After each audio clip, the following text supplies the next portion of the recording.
Hey guys, how's it going? Michael Troy here, and today we're going to be looking at Superman Batman's Generations Part 2 by John Byrne.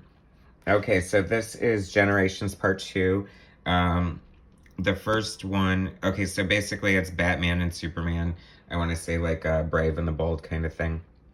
Um, by John Byrne. It's Elseworlds, so it's an imaginary. It doesn't take place in continuity. He can do whatever the heck he wants, and I think that's when he kind of shines.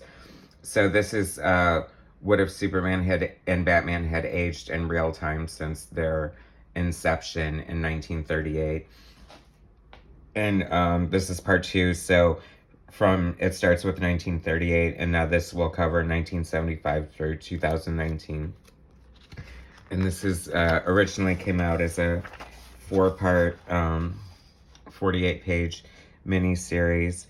And the art is fantastic. It's John Byrne doing writing, penciling, inking, lettering, and Patricia Mulvihill is coloring. And I think that she was his colorist on Wonder Woman and his colorist mainly at DC. I want to say probably New Gods too. And I feel like they mesh well together.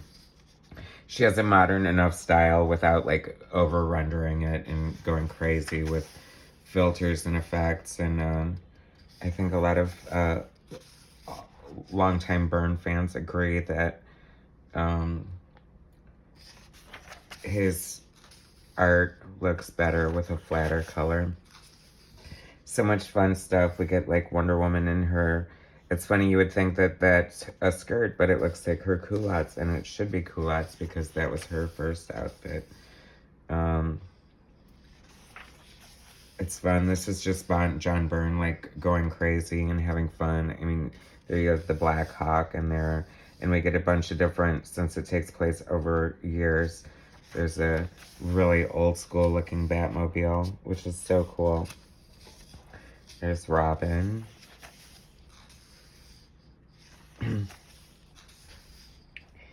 Oh, that's fun. That's like happy, smiling Batman.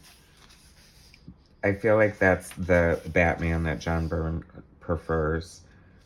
Fun Wonder Girl, the JSA.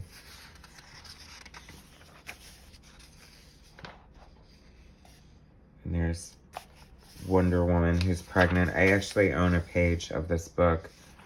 Original art page. I'll have to remember to put it in the edit, but it's one of the, like, John Byrne pages are outrageously expensive, so I feel like lucky to have it. It's actually this page here.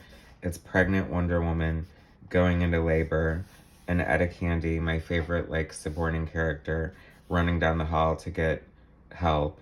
And of course they're just laughing at the goofy chubby chick running down the hall. But anyway, it's a beautiful page. It's amazing in person. I'll have to post it. If you ever have a chance to own or see original John Byrne artwork, do yourself a favor, because as good as it looks here, you just get blown away by all the skill and detail and just technical artistry he's able to put in. There's a lot going on in here. Like, this is, I'm guessing, you know, he's super fast, but a page like that, I wonder how long it would take him if he's just as quick, or he just, it's funny, I've seen videos of him drawing and it just sort of flows out of his pencil like magic, so it's kind of awe-inspiring. I guess that's why we all love John Byrne so much. Old school Batgirl. I think this is one of the more fun projects that Byrne did at DC, because like I said, you know, he pretty much had freedom to take the story probably wherever he wanted, given that, you know, it's not set in regular continuity. And, you know, he didn't have to worry about crossovers or company-wide events. I think that was the bane of a lot of creators' existence, you know, the serious ones anyway. I have to say, I normally am not a big super fan of John Byrne's Joker, and he looks so cool. They're all tore up and crazy as hell. It's always fun to see John Byrne draw outer space. He's such a versatile artist. You know, he could draw any scenario, any setting, any genre, superheroes, sci-fi, quiet scenes. Some of his stories definitely lend themselves to a horror angle. I love the way he just draws faces, like, so heroic and handsome looking. Cool to see him draw Dead Man. I love Dead Man's design. That's a cool character. John Byrne gets psychedelic. That's always fun to see him do that too. See, less a fan of that kind of, I don't know what's going on with that Joker, but maybe because it's, but then you get this splash page and that is really freaking cool. Dead Man, Joker, and Batman, but they're all like tripping balls or something. I mean, that is so cool looking. Whatever the inspiration for that was. More of that, John Byrne.